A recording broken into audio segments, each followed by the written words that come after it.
Mensajes de salvación espiritual, para leer. Título de este mensaje. Una explicación de Tito 2:14 en la Biblia. Tito 2:14 dice: quien se dio a sí mismo por nosotros, para redimirnos de toda iniquidad y purificar para sí un pueblo propio, celoso de buenas obras. Tito 2:14. Los detalles.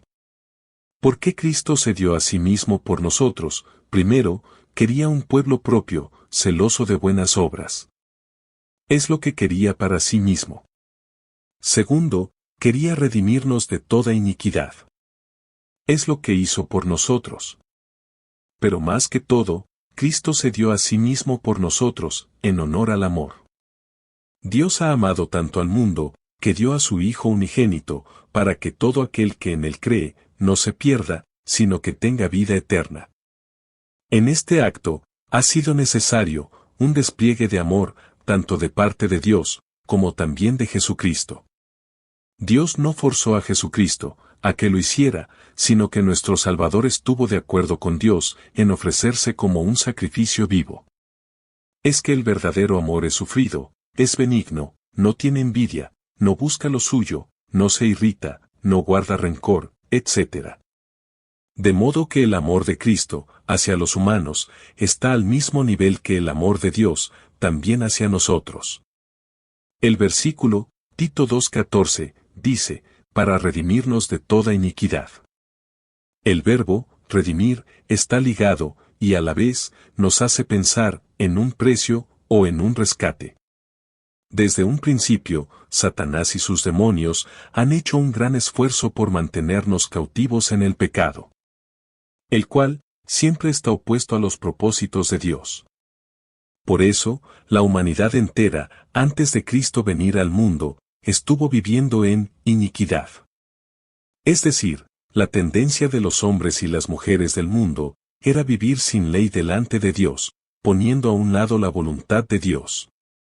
Y al mismo tiempo, siendo esclavos del pecado, como revela Cristo en Juan 8:34 en la Biblia. Tito 2:14, el versículo de hoy, nos muestra el propósito de Cristo, basado en el amor ágape del Padre Dios, al redimirnos de toda iniquidad. Cristo se dio a sí mismo para que todos los hijos de Dios sean el pueblo de Él. De ahí es que llegará la ocasión, cuando todos los hijos de Dios reunidos serán presentados delante de Dios, por el mismo Jesucristo. Esto sucederá, después de la segunda venida de Cristo. Todo hijo de Dios debe saber que nadie lo puede separar del amor de Dios, según lo ha establecido Romanos 8:38-39. Por tanto, estamos unidos con Dios en su gran amor hacia nosotros, y 1 Corintios 6:17 dice que, el que se une al Señor, un espíritu es con Él. Esto implica que Cristo busca unirse a nuestro espíritu para siempre. Cristo primero nos redime, y luego nos purifica para que seamos obedientes a Dios. Porque la obediencia a Dios es la base para poder entrar a su reino. Tito 2:14 sigue diciendo, y purificar para sí un pueblo propio. No solamente nosotros, hemos estado cautivos por Satanás y sus demonios, sino que también hemos sido contaminado y manchado por estos seres malignos. Por eso, debemos ser purificados por Jesucristo. Esto lo está haciendo Cristo con su obra de redención, que comenzó en una cruz. Nos lavó de nuestros pecados con su sangre, dice Apocalipsis 1:5, en la Biblia. Jesucristo nos tiene en su mira para que seamos propiedades de Él. Al Él purificarnos, eso nos hace aptos para ser propiedades de Él, y así, lograr estar un día junto a Él. De modo que lograremos ser un pueblo que le pertenece, y que seamos celosos de las obras buenas que conducen al reino de Dios. En Éxodo 19:4-5, en la Biblia, vemos que Dios estuvo escogiendo a Israel para ser su pueblo. Hoy en día, Cristo lo está haciendo en las personas que quieren ser obedientes a Dios. Sin embargo, el pueblo de Israel nunca respondió realmente a este llamamiento, y lo mismo está sucediendo hoy en todo el mundo, donde la mayoría de personas está rechazando el llamado de Cristo. Al final del Antiguo Testamento, y próximo a la primera venida de Cristo, solo había un pequeño remanente. Sin embargo, respecto a ellos, Dios dijo, y serán para mí, un tesoro especial. Ver Malaquías 3:17. Hoy los creyentes constituyen un pueblo para su nombre. Hechos 15:14. Pueblo adquirido por Dios. Primera de Pedro 2:9. Es que Dios busca regocijarse en nosotros. Y por eso siempre, anda buscando una ocasión para recuperarnos de la esclavitud de Satanás. Aún más, lo que Israel rechazó, hoy Dios lo busca en los que reciben a Jesús como su Salvador. Los verdaderos seguidores de Jesucristo, no pertenecemos ya a nosotros mismos. Cada uno de nosotros es propiedad del Señor. Y todos juntos constituimos su pueblo. No disponemos más de nosotros, sino que debemos vivir para la honra y la gloria de aquel que nos redimió y purificó. Tito 2:14, al final dice, celoso de buenas obras. No se trata de hacer alguna buena obra de vez en cuando, sino de que seamos celosos para evitar hacer lo que agrada a Satanás. Bajo la dirección del Espíritu Santo, podemos estar creciendo en la obra del Señor siempre. Primera de Corintios 15:58.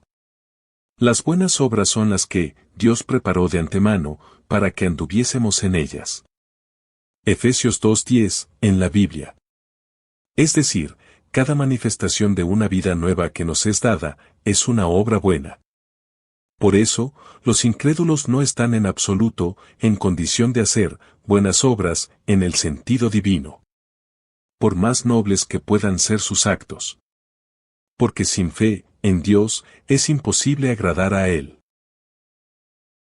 Las buenas obras pueden también ser definidas como todo aquello que Dios nos ordena en la Biblia y que promueve su gloria. Así que no debe haber mandamiento pequeño o grande, donde no debemos procurar ser celosos en obedecerlos. Muchos pensarán que se debe mostrar celos para predicar y enseñar.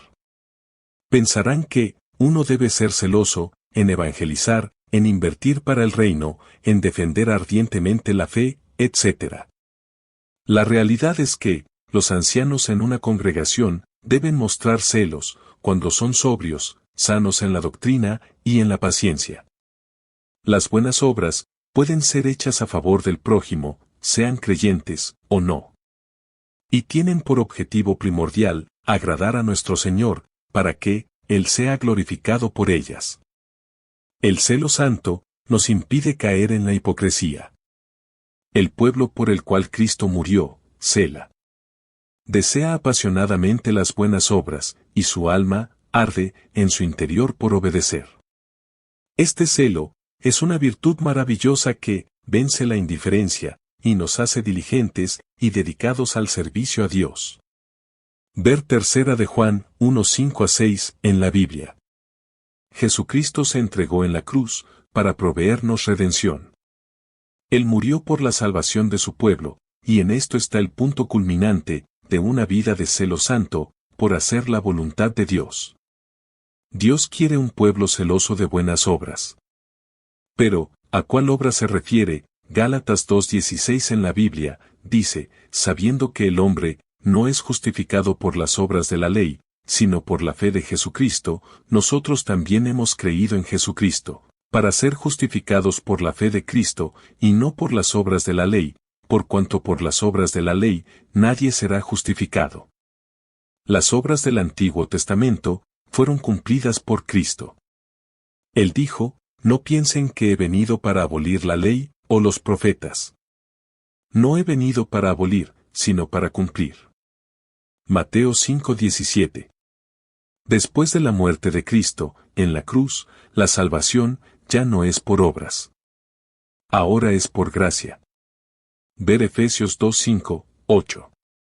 Por tanto, cuando el apóstol Pablo habló de un pueblo celoso de buenas obras, se refirió a un pueblo de buen testimonio delante de Dios. Que Dios bendiga a usted ricamente.